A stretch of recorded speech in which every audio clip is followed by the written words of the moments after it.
नमस्कार, मैं सरदार बलविंदर सिंह जी। आप देख रहे हैं टीवी प्राइम न्यूज़। इस समय पूरे देश भर में रामचरितमानस पर पूरे देश में बवाल उठा हुआ है, जहां पर ब्राह्मण समाज ये कह रहा है कि आपने हमारे एक धर्म ग्रंथ का अपमान किया, वहीं पर ओबीसी नेता खुलकर बोल रहे हैं। अभी हाल में एक नया बयान आया है अपना दल की पल्लवी पटेल का, जो ये कहती है कि हम रामचरितमानस को नहीं मानते, ना ही मैं उसकी पूजा करती, क्योंकि हम तो बौद्धिस्ट हैं और मैं बुद्ध को मानती हूँ। तो क्या ओबीसी जो नेता हैं अब ये मान रहे हैं कि उन्होंने अपने आप को हिंदू धर्म से अपने आप को अलग करना शुरू कर दिया? क्या ये सवाल पहला बनता है। तो हमारे साथ जाने माने स्पीकर हैं, इनसे बात करेंगे।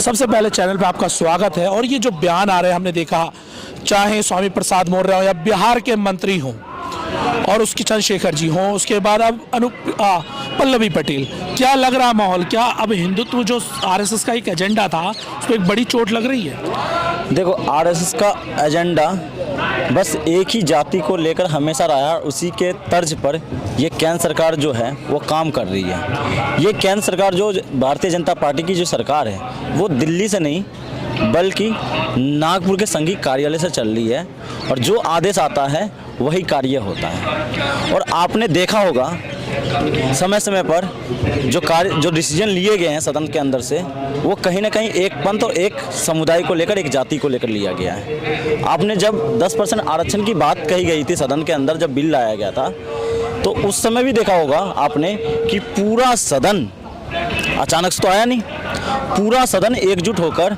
सहमति जताई और उस बिल को पास करा लिया। और जब ओबीसी या बहुजन SC ST एक्ट की बात की जाती है तो विवाद हो जाता है सदन के अंदर। भाई, वही देश की जनता ने आपको चुन के सदन के अंदर भेजा है, एक की तो बात करते हो और एक की बात नहीं करते हो। वो तो अपने अधिकार की बात करता है। अब आएगी बात आपकी बहुत सारी बात की रामचरितमानस पे क्या चल रहा है। भाई, राम मंदिर का जो आदेश है, न्यायालय ने देश की भावनाओं के आधार पे दिया था, और उसको हम सब लोग, पूरा भारत उसको मानता है और उसका सम्मान करता है। तो देश की भावना अगर रामचरित के कुछ अंश से प्रभावित हो रही है, आहत हो रही है, तो सदन को सोचना तो सही है। सदन में जो बैठे जो नेता लोग हैं उनको सोच, क्योंकि जो सदन में आए हुए जो जनप्रतिनिधि हैं वो कहीं ना कहीं हमारे जनता, हमारे गांवों से, शहरों से, विभिन्न क्षेत्रों से, भारत के हर कोने से आए हुए हैं, और उनको हकीकत पता है कि हकीकत देश में क्या चल रहा है, गांवों के अंदर या शहरों के अंदर। जिस हिंदू की बात कर रहे हो, आज उसी हिंदू में जो हम जैसे युवा हैं, जो ओबीसी, शोषित, वंचित, आदिवासी, नारी अपने आप को स्थापित करना चाह रहे कि हम कहाँ एडजस्ट है, तो इसमें गलत क्या है? अगर उनके साथ अत्याचार हो रहा है, हीन भावना से देखी जा रही है, उनको अछूत कहा जा रहा है, शूद्र कहा जा रहा है, तो हम मानते हैं हम शूद्र हैं। हाँ, हमें बताओ। ये कहा जाता है बार बार कि जातिवाद, जातिवाद। आप कहते हैं हमेशा जाति के नाम से प्रताड़ित किया जा रहा है। आप लोग भी तो वही कर रहे हैं। अब जैसे तुलसीदास का नाम, तुलसीदास को संत महाकवि कहते हैं, अब वहाँ पर आपने बताना शुरू कर दिया कि वो दूबे हैं। तो ये अगर आप भी अगर जातियों के उसमें बांटेंगे तो आप में और उनमें फ़र्क क्या है? देखो, जातियों में हमने नहीं बांटा। अगर हमने जातियों में बांटे होते तो समय समय पर हमने हिंदू एकाकी और धर्म उन्मादी के नाम पर जो विभिन्न पार्टी जो है देश के अंदर फैला रही है, तो हम धर्म के आधार पे वोट देने का कार्य नहीं करते और सरकार को लाने का काम नहीं करते।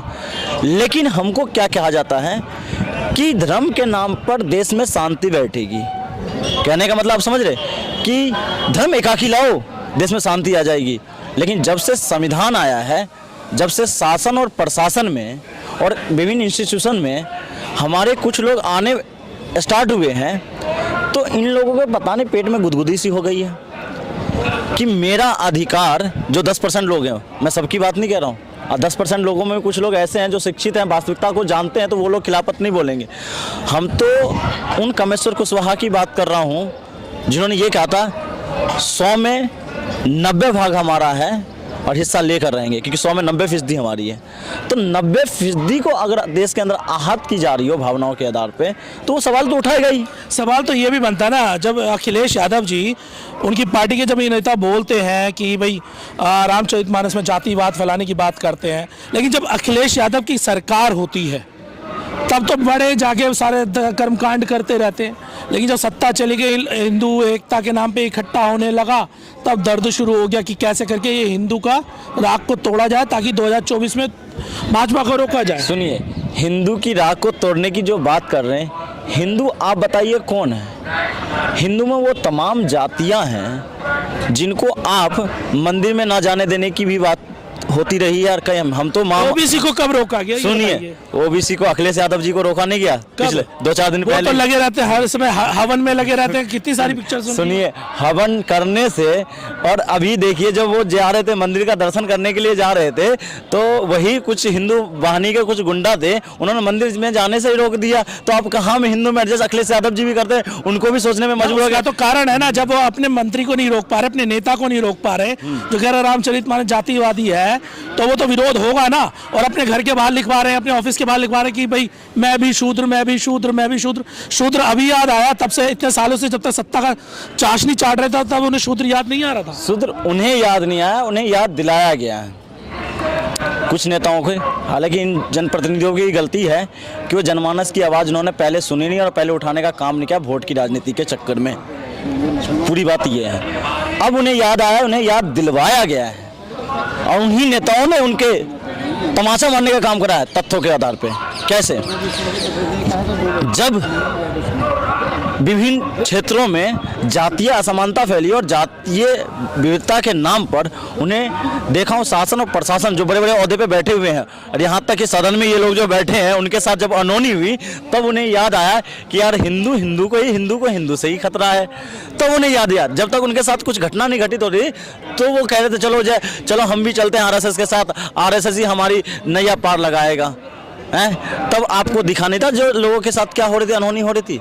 आज आपके ऊपर बात आई तो आपको याद आ रहा है। तो ये एक तमाचा है, और खुली है, देर सही आंखें खुली है, ये बहुत बड़ी अच्छी बात है। मोहन भागवत का बयान आया जिसमें वो कह रहे हैं कि जातिवाद जो है वो ब्राह्मणों ने फैलाया है। सच्चाई निकल के आ गई मोहन भागवत के बयान से, सच्चाई निकल, जिस आधार पे वो तो संघ संचालक रहे हैं और काफी समय से रहे हैं संघ संचालक सुदर्शन साहब के बाद से, तो वो तो उनकी हकीकत कहीं ना कहीं निकल के आएगी।